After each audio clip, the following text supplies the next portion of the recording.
Hi friends, welcome back to our channel. இப்போ ஒரு sleeve cutting tips தான் நம்ம பார்க்க போகிறோம். பிகினர்ஸ்க்குலாம் ஸ்லீவ் எத்தனை தடவை கட் பண்ணாலும் அவங்களுக்கு ஸ்டிச் பண்ணுறப்ப சுருக்கம் வரும். அவங்களாம் இந்த மெத்தடை ட்ரை பண்ணாங்கன்னா சுருக்கம் இல்லாமல் நம்ம ஈஸியாக கட் பண்ணிடலாம்.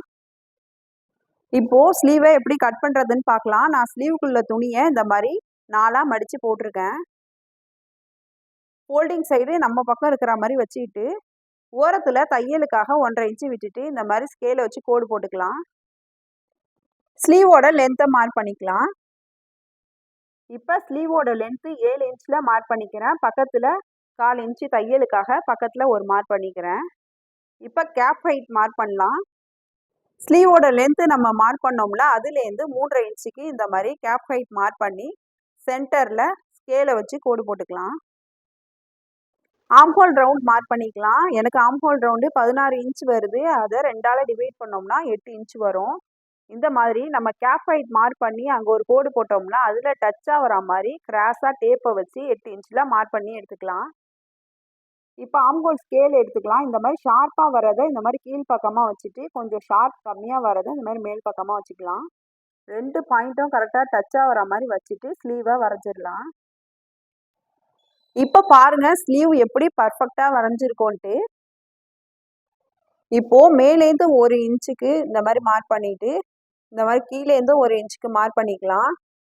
இப்போ இந்த 2 பாயிண்ட்டுக்கு இடையில தான் நம்ம ஃப்ரண்ட் பார்ட்டுக்கு உள்குழி கட் பண்ண போறோம்.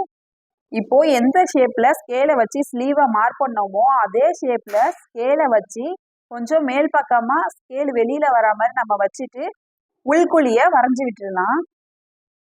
ஸ்லீவ் ஷேப் ரொம்ப பர்ஃபெக்டாக வந்திருக்கு. இப்போ ஸ்லீவ் ரவுண்டு மார்க் பண்ணிக்கலாம். ஸ்லீவ் ரவுண்டு 6.5 இன்ச்சில் மார்க் பண்ணிக்கிறேன். இப்போ இந்த 2 பாயிண்ட்டையும் கனெக்ட் பண்ணி ஸ்கேலை வச்சு கோடு போட்டுக்கலாம். பக்கத்தில் தையலுக்காக 1.5 இன்ச்சு விட்டுட்டு இன்னொரு கோடும் போட்டுக்கலாம். இந்த இடத்துக்கிட்ட கொஞ்சம் சைடாக கோடு போட்டுக்கலாம். அப்போ தான் மடித்து தைக்கிறதுக்கு அடையாளமாக இருக்கும். ஸ்லீவை கட் பண்ணி எடுத்துடலாம். இந்த மாதிரி பொறுமையாக நம்ம எந்த இடத்துக்கிட்ட வரைஞ்சி விட்டோமோ அதுக்கிட்டேயே நம்ம இந்த மாதிரி கட் பண்ணிக்கலாம். ஃப்ரண்ட் பார்ட்டில் உள்குழி மார்க் பண்ணோம்ல அதையே இந்த மாதிரி கட் பண்ணி எடுத்துடலாம்.